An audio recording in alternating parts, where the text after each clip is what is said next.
jaglal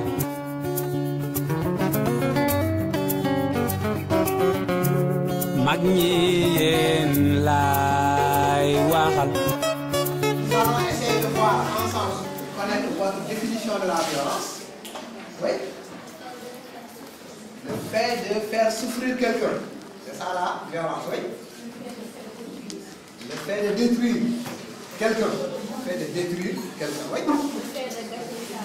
Le fait de gâcher la vie à quelqu'un. Oui. Le fait d'abuser de quelqu'un.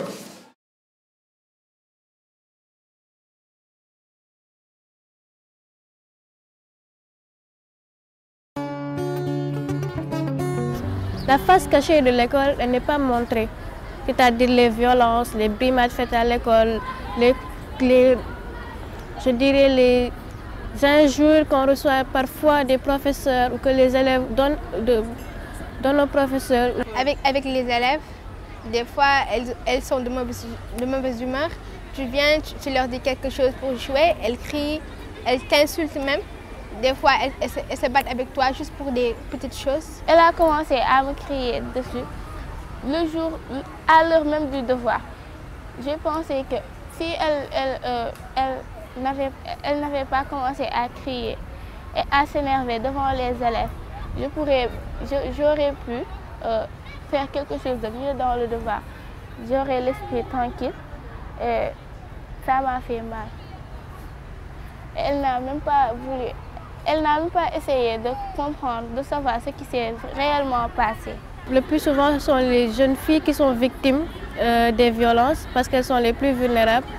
Un garçon, peut-être, il peut savoir se défendre, mais les jeunes filles, un peu moins. Une réalité qui existe bien dans ce lycée Kennedy, le mur qui n'est pas assez élevé et qui est très facilement escaladé par des garçons venant des quartiers environnants. Il y a même des élèves qui ont été victimes de violences derrière ce bâtiment. C'est pas sûr. À partir de 17h, on fait tout pour quitter ce lieu-là parce que c'est pas sûr du tout. J'ai entendu parler de cas de maltraitance dans les familles. Ce n'est pas à l'intérieur de l'école, mais ces maltraitances dans les familles aussi peuvent avoir des répercussions négatives dans l'enseignement et dans le résultat des enfants. C'est pour trouver des solutions et les causes des violences qu'on trouve ici à l'école, à la maison, dans la rue.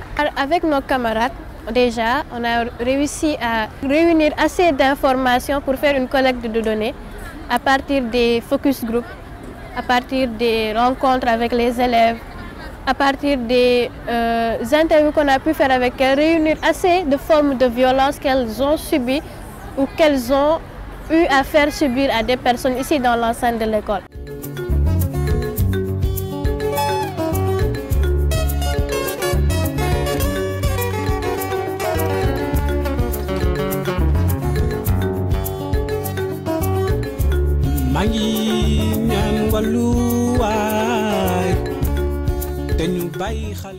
D'abord, j'ai pensé qu'il y a beaucoup d'enfants qui sont violentés dans la rue, dans leur famille et à l'école aussi.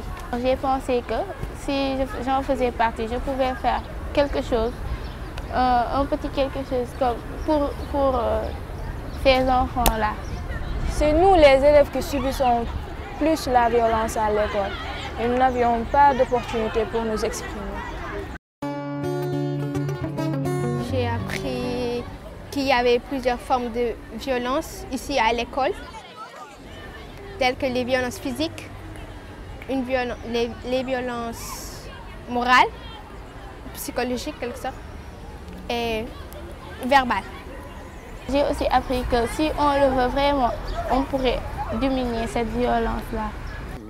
Il m'arrive parfois de m'énerver un peu, trop facilement. Elles me l'ont dit, je l'accepte. Donc, parfois, c'est par le regard des autres que vous découvrez vous-même. C'était nous qui nous faisions cette image des professeurs, voilà, stricts. Ils ne sont pas comportés comme ils sont en classe avec nous, qu'il y ait un supérieur, que nous soyons élèves, etc. On a tous été au même niveau.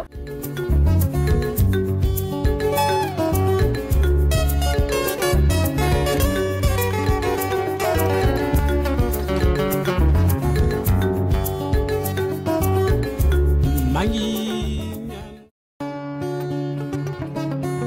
j'avais des problèmes avec mes amis ici, on criait, on parlait, on criait. Maintenant, quand j'ai fait partie de la rap, je crie plus. Je parle doucement.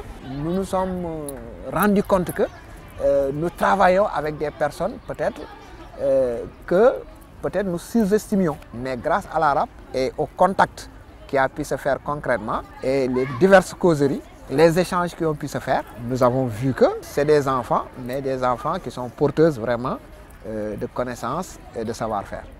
Sans qu'on leur donne officiellement le rôle de jouer la médiation dans les différends qui arrivent soit entre élèves ou bien entre élèves et professeurs, je pense qu'elles ont commencé à le faire naturellement. Aujourd'hui, par exemple, nous leur demandons de travailler elles-mêmes sur certaines données et nous leur faisons confiance. Donc la confiance, c'est quoi? C'est le fait de nous dire que bon, ces enfants-là, elles sont aussi responsables que nous.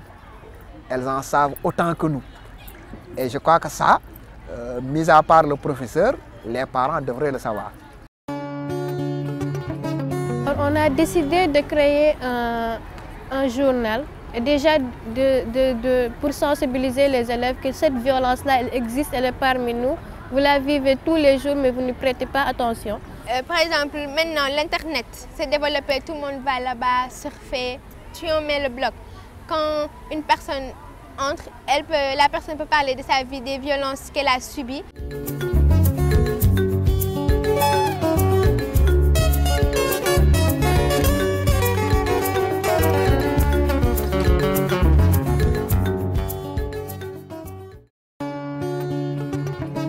Être enfant ne veut pas dire qu'on doit être tout le temps victime de violence. Mais non, je dis non, quand tu vois une violence, il faut la dénoncer.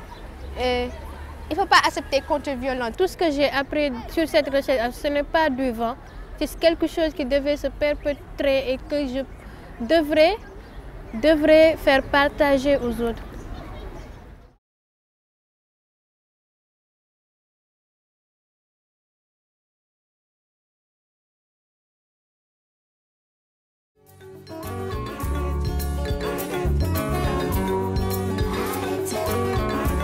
Mangi ñaan walu waay te ñu bàyyi xel ndaw yu ñu saako